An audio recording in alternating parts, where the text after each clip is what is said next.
Class? Good afternoon, sir!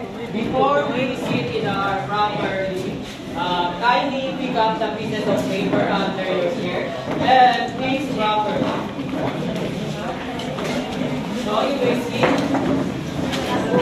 who is your president here? Argel, may absent ba? Okay. So now, class, are you all right? Yes! So I hope so.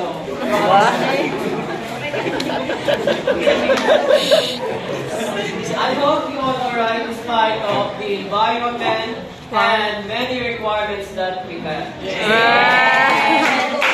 Motivation. Just keep smiling and be productive all day. So now, we are going to have some fun. Sounds exciting, right? Yes! So I have here a picture that shows a people. All you need to do is to give a certain idea or give a certain word. I need one representative here and one representative here. Sabine. Yes. So, these pictures together with their peers and their people, which foster collaboration and student engagement. Here, thank you so much. Precisely. Yes, precisely. Laika. And what we saw, we can see that the teacher are speaking to those students. So, thank you so much for your participation. So today, our topic is all about principle of socialization. But first, before we can proceed to our main topic, let's discuss first what is socialization is all about.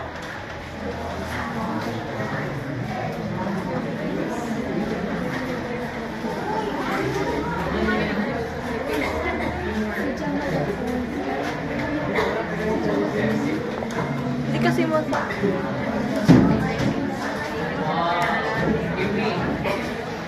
So, socialization refers to the process by which individual learners, social habits, beliefs, customs, and traditions, also attitudes while interacting with other people. So, means that socialization is the use term used to refer by which individual learners while interacting with other people. So let's proceed to the process of socialization. The process of the socialization of the child starts from the family. Thus, in this way, by imitating the child knowingly or unknowingly, starts playing the role of other members of the family. So the process of a child starts from a family, which is the parents and brother, sister. So, thus in this way, by imitating the child, parang, like for example, yung bata, nakikita niya yung nanay niya na nagwawalis sa bahay. So, doon na po na a-acquire niya yun pagwawalis. Yun na yun. So,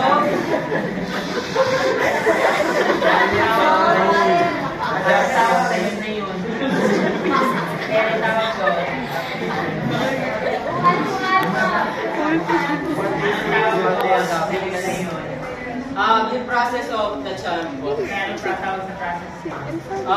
Primary po. Primary po. Sabi ko na kanina, imitation ang tawag ko. Imitation. Di ba nung bata kayo lagi nang ginagawa yung mga Yes. Yun na yun. Buli po tang mubo, makakagabot. So now, let's proceed to the main topic of our discussion, which is the principle of socialization. Principle of socialization. Who wants to read? Yes, Laika. Okay, principle of socialization. To make new members of society familiar with social attributes, traditions, manners, customs, and etc. Okay, classroom learning offers a socio-cultural phenomenon, a social process that encompasses the way of thinking, interacting, and problem solving.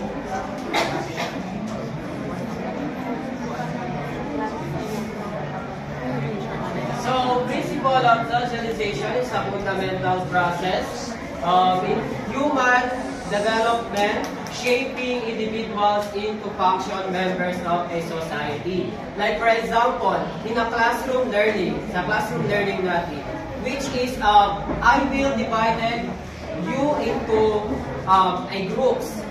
Then, each group will assign such as writing, explaining, or problem solver. So, in that way,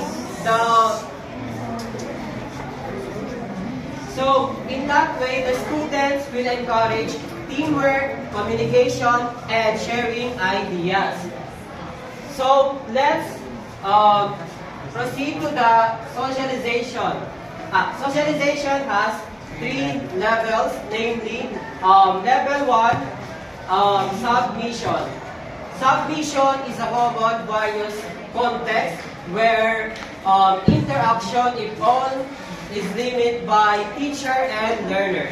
Like, for example, in the rudimentary level of socialization, the teacher will control the environment.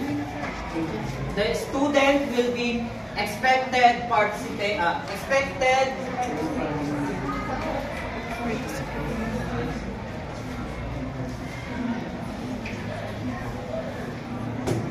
the student will expected to follow the instruction of a teacher. That's level 1. Crystal? Here!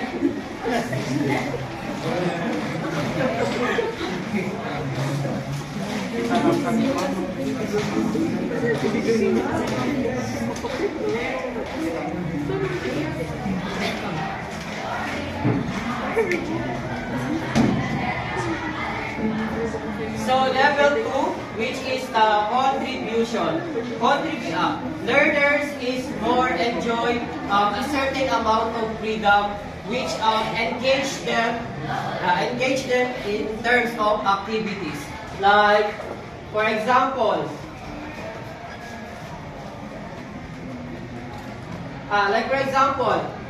connecting math in to real world situation. We as a future math teacher, we provide a example on how mathematical concept is important in the use in everyday life by demonstrating also in that way by making math more relatable. So next, cooperation. The level 3. Cooperation, it involves learner pooling their knowledge, creating a classroom